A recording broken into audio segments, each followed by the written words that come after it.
ஓம் ஸ்ரீ குருப்பியோ நம. ஸ்ரீ மகாபரிவாச்சரணம் மகாபரிவாச்சரணம் மகாபரிவாச்சரணம். இன்னைக்கு தெய்வத்தின் குரல் பாகம் 4ல் குரு என்ற தலைப்பில் பிரிவா சொல்கிறத மேலே வாசிக்கிறேன். இது பக்கம் 345 ஆரம்பிக்கிறது. வேதாந்தம் சித்தாந்தம் என்று பிரித்து சொல்வது வழக்கமானாலும் சைவ சித்தாந்தமும் வைதிக மதமாக வேதாந்த அடிப்படையின் மேல் உருவானதுதான். அதை ஆதீன கர்த்தர்கள் போஷித்து வருகிறார்கள். இன்னும் இப்படியே சைதன்யன், நிம்பார்க்கர், வல்லபர் முதலானவர்களின் சம்பிரதாயங்களும் அவற்றின் மடாலயங்களால் ரட்சிக்கப்பட்டு வருகின்றன. யூனிவர்சிட்டிகளில் பிலாசபி என்று இருப்பது முக்கியமாக வேதாந்த சம்பிரதாயங்களை பற்றியதுதான். லோகம் முழுவதிலுமே சமய ஆச்சரணையை விட தத்துவ விசாரம் முக்கியமாயுள்ளதால் வேதாந்தம் தான் நாளுக்கு நாள் பிரபலமடைந்து வருகிறது. வேதாந்த சம்பிரதாயங்களிலும் கூட தீயிசம், தெய்வ கொள்கை, வழிபாட்டு முறை முதலியவை இல்லாத சுத்த தத்துவ விசாரமுள்ள அத்வைதம்தான் அகில உலக ரீதியில் பிரசித்தமாயிருக்கிறது. இப்படி வேதாந்தம் என்றாலே அத்வைதம்தான் என்று நினைக்கப்படுகிறதே என்று மற்ற சம்பிரதாயக்காரர்கள் வருத்தம், கோபம் கூட படுகிறார்கள். அது ஒரு பக்கம் இருக்கட்டும். யூனிவர்சிட்டிகளின் புண்ணியத்தில் மற்ற சாஸ்திரங்களை விட வேதாந்தம் சற்று ஜீவசக்தியோடு இருக்கிறது என்று சொல்ல வந்தேன்.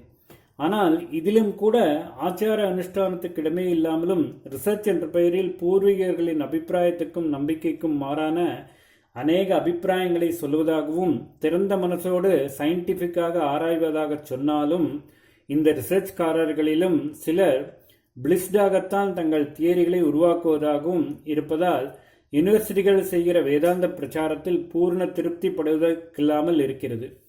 அத்வைதத்திலும் கூட பியூர் மெட்டாபிசிக்ஸை, அதாவது சுத்த தத்துவத்தை மற்ற தேசத்துக்காரர்கள் மெச்சி தங்களால் முடிந்தவரை அபியாசித்து பார்க்கட்டும். இதிலே ஜன்மாந்திர விசேஷமுள்ள அபூர்வமான சிலர் வேண்டுமானால் சித்தியும் பெறக்கூடும்.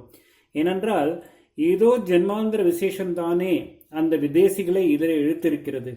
ஆனால் நம்மவரை பொறுத்தமட்டில் வைதிக ஆச்சாரம் இல்லாமல், கர்மானுஷ்டானம் இல்லாமல் அத்வைதா என்று ரிசர்ச்சுக்காகவும் லெக்சரராகவும் புஸ்தகம் எழுதுவதாகவும் எத்தனைதான் பண்ணினாலும் வாஸ்தவத்தில் அந்த அனுபவத்தின் கிட்டேயே போகாமல் அறிவு மட்டத்தில் அலசியதாக மாத்திரம்தான் விஷயம் முடியும்.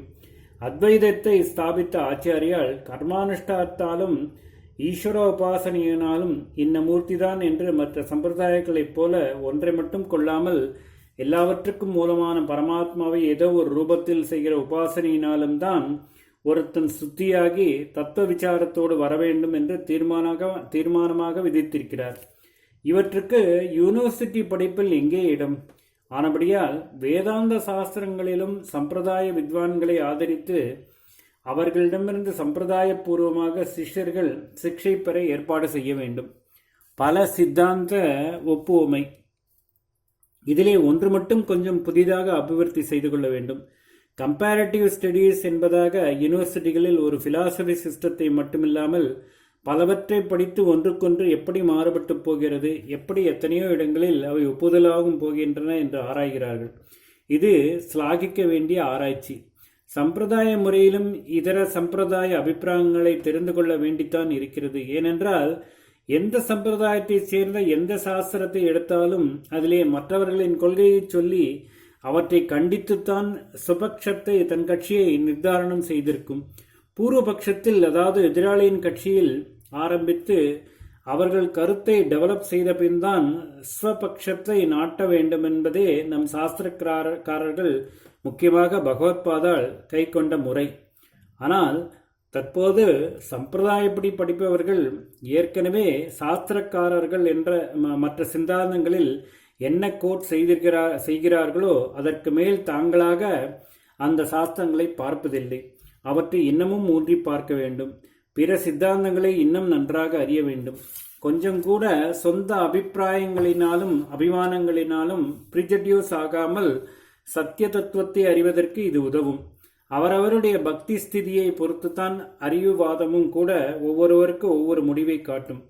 அறிவால் ஒரு விதமான முடிவுக்கு வந்தாலும் கூட அவரவருக்கும் இந்த சம்பந்தமில்லாமல் எது மனசுக்குள் நன்றாக தேய்க்கிறதோ அதைத்தான் ஒருத்தர் பின்பற்றுவார்.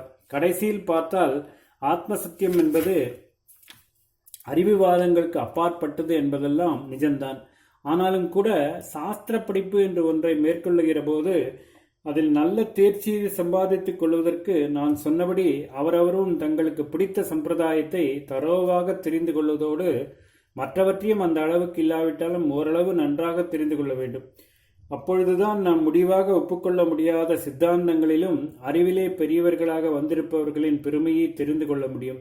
நம்முடையதுதான் அப்படியே உசக்தியும் மற்றது ஒன்றுமில்லாதது என்ற குறுகல் பார்வை அறிவுலகத்தில் கூடாதாகியால் சொல்கிறேன். பழைய முறையில் அமைக்கிற கலாசாலைகளில் நல்ல இங்கிலீஷ் ஞானமுள்ள சிலர் நம் தேச பிலாசபிகளை மட்டுமில்லாமல் மற்ற தேச பிலாசபிகளையும் கூட இப்படி சேர்த்து படித்து ஆராய்ச்சி செய்து புஸ்தகம் போட்டு அவற்றின் சாரத்தையாவது இக்கலாசாலையில் வித்தியார்த்திகளுக்கு தெரிவிக்கும்படியாக செய்யலாம். ஸ்வதேச விதேச ஒப்புமையும் இசைவும். இப்படியேதான் நம் தேச சயின்ஸ்கள், செமி சயின்ஸுகள் இவற்றை பற்றி கொஞ்சம் நேரத்தில் சொல்கிறேன். ஆகியவற்றையும் இவற்றிலுள்ள நவீன மேல்நாட்டு சாஸ்திரங்களோடு சேர்த்து பரிசீலனை செய்ய அறிஞர்களை ஊக்க வேண்டும். அவர்கள் செய்யும் பரிசீலனையின் பலன் நாம் மறுபடி உயிர்ப்பிக்கிற புராதன முறையிலான வித்தியாசாலை மாணவர்களுக்கு கிடைக்கச் செய்ய வேண்டும். நம் தேசத்து பழைய நூல்களில் என்ன சொல்லியிருக்கிறது, தற்போதுள்ள சயின்ஸ் தியரிகள் என்ன சொல்கின்றன என்பதை ஒப்பிட்டு பார்ப்பதோடு நின்றுவிடாமல் இதையும் அதையும் எங்கெங்கே ஒன்றாக பொருத்தி பயன்பெற முடியுமோ அங்கே அப்படி செய்ய வேண்டும்.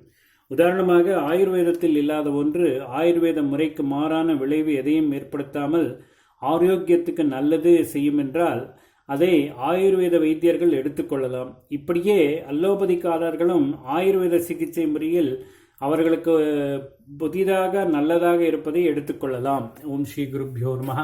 ஸ்ரீ மகாபரிவாச்சரணம் மகாபரிவாச்சரணம் மகாபரிவாச்சரணம்.